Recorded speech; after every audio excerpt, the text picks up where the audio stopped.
ଦିନେ ସକାଳୁ ସକାଳୁ ବେନ୍ଙ୍କ ମୃତଦେହ ତାଙ୍କ ଘରର ବେଡ୍ରୁମ୍ ଭିତରୁ ଦେଖିବାକୁ ମିଳିଲା।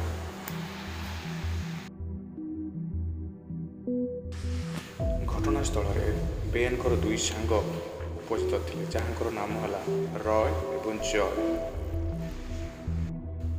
ବେନ୍ଙ୍କର ମୃତ୍ୟୁ କିପରି ହେଲା ଏହା ଜାଣିବା ପାଇଁ ସହରର ଜଣାଶୁଣା ଅଫିସର ଜାସୁସ୍ ମେହୁଲଙ୍କୁ ଡାକିବା ପାଇଁ ନିଷ୍ପତ୍ତି ନିଆଗଲା।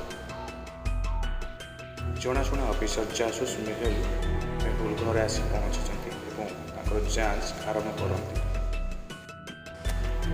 ଡିଟେକ୍ଟିଭ ମେହୁଲ ବା ଜାସୁସ୍ ମେହୁଲଙ୍କ ଯାଞ୍ଚ ସମୟରେ ତାଙ୍କୁ ଗୋଟିଏ ଛୋଟ ସୁର ଶୁଣିବାକୁ ମିଳିଲା।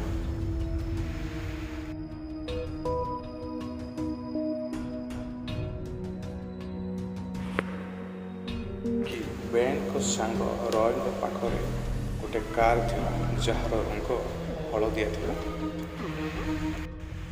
ସେହିଭଳି ବେନ୍ଙ୍କର ଦ୍ୱିତୀୟ ସାଙ୍ଗ ଜୟଙ୍କ ପାଖରେ ମଧ୍ୟ ଗୋଟେ କାର୍ ଥିଲା, ଯାହାର ରଙ୍ଗ ଲାଲ ଥିଲା।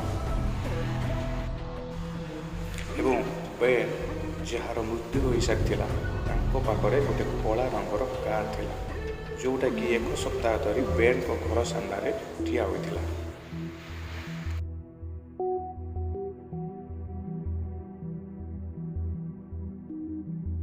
ପଚରା ଉଚରା ସମୟରେ ରାୟ କହିଲେ, ମୁଁ ଆଜି ସକାଳୁ ମୋ କାର୍ରେ ଏଠିକି ଆସିଥିଲି, ଆଉ ମୁଁ ଆସିଲା ବେଳକୁ ତା ପୂର୍ବରୁ ଜୟର କାର୍ ଏଠି ଠିଆ ହୋଇଥିଲା।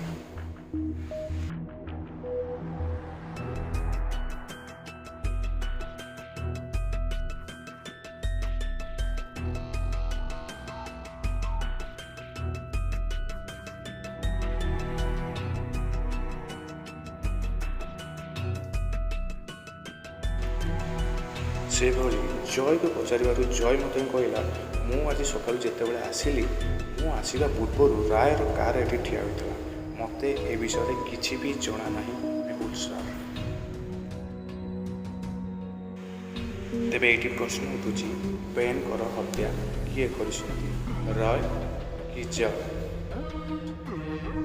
ରୟ କରିଛନ୍ତି ହତ୍ୟା କି ଜୟ କରିଛନ୍ତି ହତ୍ୟା, ତାହା ଆପଣ କହିପାରିବେ?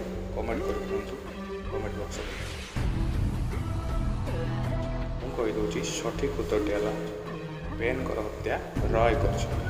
କାରଣ ଯେତେବେଳେ ଜୟଙ୍କର କାର୍ ଆସିଲା, ସେତେବେଳେ ରୟଙ୍କର କାର୍ ଠିଆ ହୋଇଥିଲା। ଯଦି ହଳଦିଆ କାର୍ଟି ପଛରେ ଆସିଥାନ୍ତା ତ ସେ କେମିତି ମଝିରେ ରଖିଥାନ୍ତା? ତା ଡୋର୍ ଖୋଲି ପାରିନଥାନ୍ତା, କି ସେ ଓହ୍ଲେଇ ପାରିନଥାନ୍ତେ। ତେଣୁ ରୟ ପ୍ରଥମରୁ ଆସିଛନ୍ତି ଏବଂ ତାଙ୍କର ହଳଦିଆ କାର୍ଟି ମଝିରେ ରଖିଛନ୍ତି। ତାଙ୍କ ହତ୍ୟା ରୟ ହିଁ କରିଛନ୍ତି।